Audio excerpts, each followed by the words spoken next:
प्रिय विद्यार्थियों, BA part third जो फर्स्ट पेपर लतीफ़ी लात किताब करे रहिया आहियूं। हुन में जेके तव्हांखे ॿुधाया 4 किताब रखियल आहिनि। हुन में लतीफ़ी लात में शाह लतीफ़ जी शख़्सियत जे बारे में ॼाणे रहिया आहियूं। हिन में पाण करे चुकासीं शाह खे हुबल वतनी जो कहिड़ो नज़रियो हो, शाह खे वतन सां कहिड़े नमूने प्यार हो, शाह साहिब खे कीमियागर करे छो कोठियो वियो, ऐं जेको पाण नेक्स्ट पार्ट करे रहिया आहियूं उहो इहो त शाह लतीफ़ खे सिंध जो राखो दुआगो करे छो सॾियो वियो। इन जा 2 पार्ट करे चुका आहियूं पाण। अॼु पाण चौथो पार्ट कंदासीं। इन में ॿुधाए थो त शाह जी जेके हिकु बैत में जेको आहे सिंध ऐं सिंधियत जो अक्स नमूनदार आहे। इन खां पहिरीं थर्ड पार्ट में पाण कयोसीं त उन ॿुधायो आहे शाह लतीफ़ त जे तो बैत पायां से आयतूं आहिनि नियो मन लाइन पिरियां संदे पाड़े।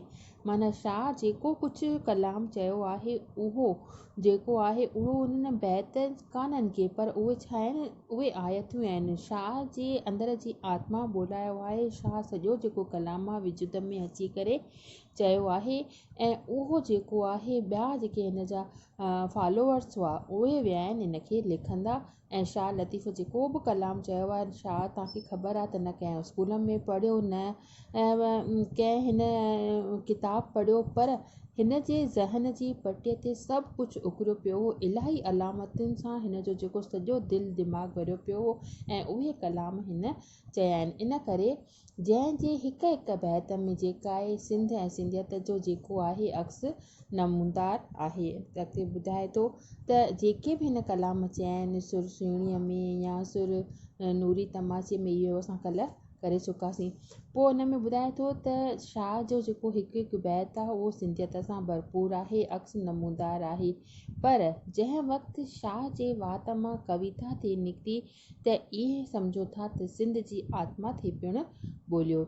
शाह जे शेर पढ़ंदे सिंध जा कोरी ऐं कलाल, सर्राफ़ ऐं वणजाड़ा, कामोरा ऐं कमदार, मेहार ऐं मारू, जत ऐं गाडर, मुहाणा ऐं मीर, चारण ऐं नाचू अखियुनि अॻियां अची था बीहनि। शाह जे कहाणियुनि ॿुधंदे सिंध जा दरिया ऐं डंडू, सिंध जा डूंगर ऐं भिटू, सिंध जा कोट ऐं पखा मन खे था वञनि। माना सॼो जेको सिंध जो नज़ारो आहे, शाह जे लतीफ़ शाह जे कलाम जूं ही कहाणियूं, शाह जा सुर पढ़ण सां असांजे अखियुनि अॻियां अची करे बीहनि था। हिकु इहो बि कारण आहे त सिंध जो राखो दुआगो जेको असां शाह खे कोठे सघूं था। त शाह जी कलाम खे रुगो सूफ़ी कलाम कोठण सरासर बेइंसाफ़ी आहे, छाकाणि त इन्हीअ शहर में सिंध जी सूंहं ऐं सिंधियत जी चाल जो इज़हार आहे।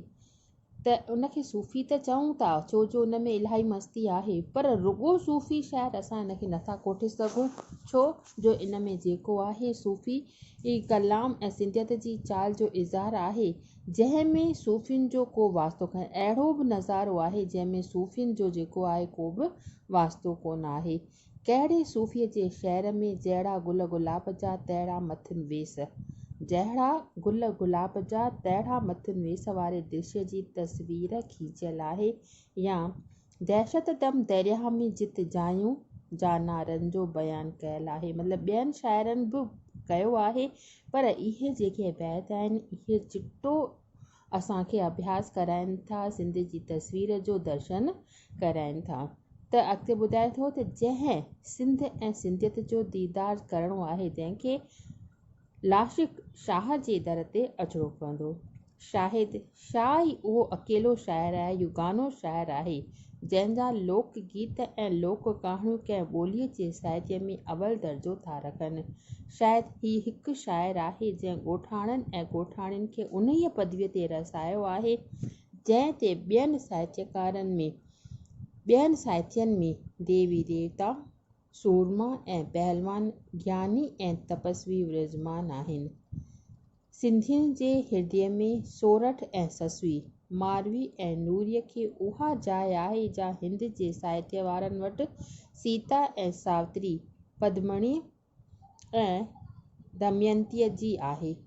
सिंधियुनि खे सुहिणीअ जी सीर में घिड़ण ऐं लीला जे हार ते हिरकण जे बयान में उहा दिलचस्पी आहे जा शेक्सपियर जे पढ़ंदड़नि खे हैमलेट जे पुरननि ऐं आथेलो जे जोश मां आहे। शेक्सपियर जो जा किताब अगरि जंहिंखे तव्हांखे ॼाण हूंदी त उन्हनि जा जेके किरदार हुआ ऐं उन्हनि जो जेको इहो नाविल लिखियलु हो हैमलेट ऐं उहे जेके फुरननि, त उहो आनंद अचे थो शाह लतीफ़ जे बैतनि खे पढ़ण सां, जेको शेक्सपियर खे पढ़ण वारनि खे हैमलेट ऐं आथेलो वग़ैरह मां अचे थो। त अॻिते ॿुधाए थो, सिंधी साहित्य में सभ खां वधीक दिलकश निज़ारा ऐं चित चोरींदड़ नसीहत वारा बि शाह में आहिनि। चित खे चोरींदड़ ऐं नसीहत जेकी असांखे मिले थी उहो इन मां ई असांखे मिले थी।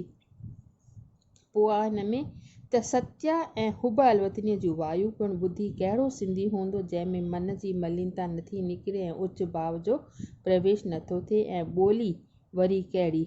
तमामु सुठी सुहिणी बयान में असांखे इन सॼा नज़ारा असांजे अखियुनि अॻियां अची करे था ॿियनि जेके शाह लतीफ़ में आहिनि, या जेको आनंद असांखे जेके ॿियनि खे शेक्सपियर मां थो अचे अंग्रेज़नि खे, या हिंदीअ वारनि खे जेको आहे इन मां सूरदास मां थो अचे, या जेको आहे संस्कृत वारनि खे कालिदास मां थो अचे, ऐं रविंद्रनाथ टैगोर जेको आहे बंगालियुनि जे लाइ प्रिय आहे, त असां सिंधियुनि जे लाइ जेको आहे उहो शाह लतीफ़ जेको आहे तमामु प्रिय आहे। प्रिय कवि जेको चइजे थो, जंहिं सॼो बयानु जेको आहे असांजे सिंध जो, असां जॾहिं सिंध मां हिते लॾे आया आहियूं त पर शाह जो किताब जेॾी महिल असां पढ़ूं था त असांजे अखियां उहे सॼा नज़ारा, सुहिणी मिहार जा किसा, ससुई पुनू, नूरी तमाची, या ॿिया जेके बि किसा आहिनि, या रूह जे मतिलबु शरीर आत्मा, इश्क मिजाजी खां इश्क हक़ीक़ी, इहे सभु नज़ारा जेके आहिनि शाह लतीफ़ जो शेर पढ़ण सां असांजे